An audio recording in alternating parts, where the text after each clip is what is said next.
In the name of Allah, the most gracious, the most merciful. Assalamu alaikum wa rahmatullahi wa barakatuh. This is me, Muhammad Qaisar Qasmi, and you are watching our YouTube channel. Most welcome to our YouTube channel. So friends,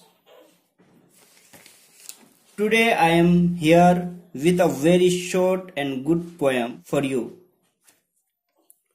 Work while you work. This is a short poem and rhyming words. तो दोस्तों, ये छोटा सा छोटे छोटे बच्चों के लिए पोएम है। इस पोएम में देखिए आप नए नए वर्ड्स को सीखेंगे और राइमिंग वर्ड्स को सीखेंगे, किस तरह राइमिंग वर्ड होता है। तो चलिए हम वीडियो को स्टार्ट करते हैं, पोएम की तरफ चलते हैं। Work while you work, play while you play, that is the way to be happy and gay.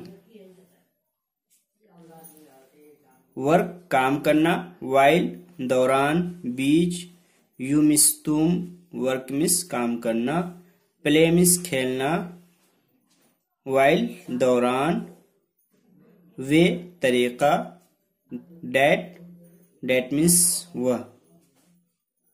काम के दौरान तुम काम करो, खेलने के दौरान तुम खेलो, यही तरीका है खुश होने का।